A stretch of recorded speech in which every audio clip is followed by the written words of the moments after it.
موت کا فرشتہ آ گیا روح نکالنے کے لیے۔ فرماتے ہیں کہ جب انسان کی روح نکلتی ہے تو اس کا منہ کھل جاتا ہے اور دونوں ہونٹ ایک دوسرے سے جدا ہو جاتے ہیں۔ انسان کی روح انسان کے پیروں سے نکلتی ہوئی اوپر کی طرف آتی ہے۔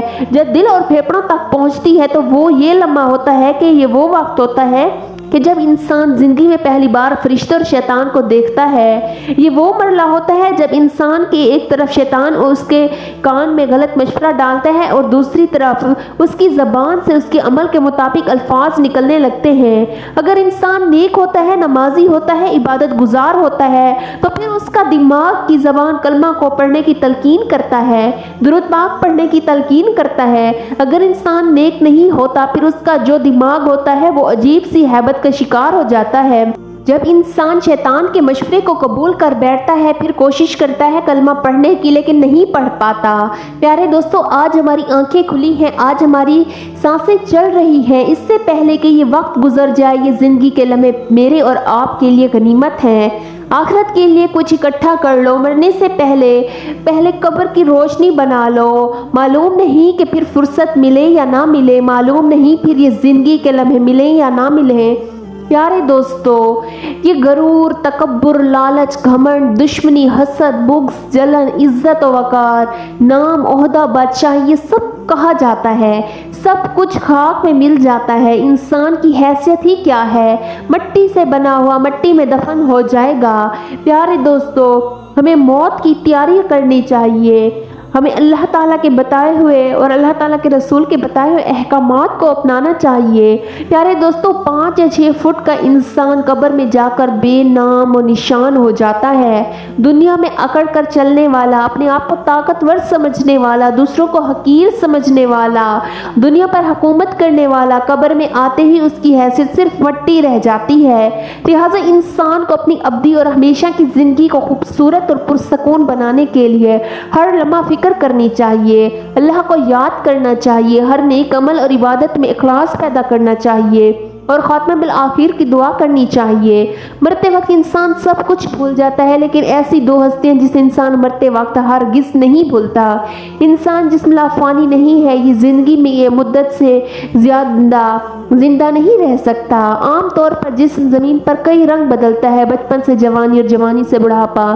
یہ تمام علامات جسم کی پل پل موت کی طرف بڑھنے کی خبر ہیں۔ مرنے سے پہلے ضروری ہے کہ جسم کے لیے جو بھی اور اس کے جسم کی روح سے محبت کرنے والوں کے لیے بھی وقت بہت قریب آ گیا ہے۔ ایسے موقع پر محبت کرنے والوں کو چاہیے کہ وہ جسم کے تنگ نہ کریں اور اسے کوئی ذہنی یا جسمانی تکلیف نہ پہنچائے تاکہ روح کے جسم سے جدا ہونے کا عمل آسان ہو جائے۔ مرنا ایک ایسا عمل ہو سکتا ہے جس کے دوران جسم زندگی کو جانے دیتا ہے۔ یہ عمل مختصر لوگوں کے درمیان مختلف ہو سکتا ہے۔ جب لوگ مر رہے ہوتے ہیں تو جسم کا نظام آہستہ آہستہ کام کرتا ہے، دل کی دھڑکن ہلکی ہو جاتی ہے اور دوران خون کے کم ہو جانے کی وجہ سے دماغ اور باقی اعضاء کو کم آکسیجن مل پاتی ہے، جس کی وجہ سے یہ صحیح طور پر کام نہیں کر پاتے۔ اس کے علاوہ مرنے والے شخص کو سوچنے اور سمجھنے کی صلاحیت ختم ہو جاتی ہے۔ اگر آپ نے موت کو گلے لگاتے کسی کو دیکھا ہے، کسی شخص کو دیکھا ہے، آپ نے بھی غور کیا ہوگا کہ ایسا لگتا ہے جیسے اچانک اس کے چہرے پر سکون آ گیا ہو، لیکن اس دوران آخر اس کے دماغ میں کیا چل رہا ہوتا ہے؟ انتقال کرنے والے شخص کا چہرہ دیکھ کر یوں لگتا ہے جیسے وہ سو رہا ہو۔ چہرے پر بہت سے عام تاثرات ہوتے ہیں۔ میری ایک رشتہ دار کے انتقال کے قریب بہت سی تکلیف میں تھا، لیکن مرنے کے بعد ان کا چہرہ چمک رہا تھا اور اچانک ایسے لگا جیسے وہ خوش ہوں۔ پیارے دوستو، عام طور پر یہ تصور کیا جاتا ہے کہ زندگی کے آخری لمحات میں ایک جنگ سی چل رہی ہوتی ہے۔ انتقال کرنے والے شخص کا چہرہ دیکھ کر یوں لگتا ہے جیسے وہ سو رہا ہو۔ چہرے پر بہت عام تاثرات ہوتے ہیں۔ ایسا لگتا ہے کہ موت کا عمل آخری سانس لینے سے 1 ہفتہ قبل شروع ہو جاتا ہے۔ اسی دوران صحت متاثر ہونے لگتی ہے، جسم کمزور پڑنے لگتا ہے، چلنے میں دشواری پیش آنے لگتی ہے اور غنودگی طاری رہتی ہے۔ آخری لمحات میں کھانا پینا مشکل ہونے لگتا ہے۔ کسی شخص میں طاقت نہیں کہ خدا کے حکم کے بغیر مر جائے، اس نے موت کا مقرر وقت کر رکھا ہے۔ اور جو شخص دنیا میں اپنے اعمال کا بدلہ چاہے اس کو ہم یہیں بدلہ دے دیں گے، اور جو آخرت میں طلب ثواب ہو اسے ہم وہاں اجر عطا کریں گے، اور ہم شکر گزاروں کو عنقریب بہت اچھا صلہ دیں گے۔ مرتے وقت انسان کے دل و دماغ سے ہر چیز نکل جاتی ہے، سب کچھ بھول جاتا ہے، اپنے مال و دولت، محل، عزیز و اقارب، رشتہ دار، سب کچھ بھول جاتا ہے، مگر مرتے وقت انسان دو لوگوں کو بہت زیادہ یاد کرتا ہے۔ وہ دو لوگوں کو ہرگز نہیں بھولتا، ان کو سامنے بٹھا کر چیخنے کی کوشش کرتا ہے، ان کے غم میں رونے کی کوشش کرتا ہے، مگر رو نہیں پاتا۔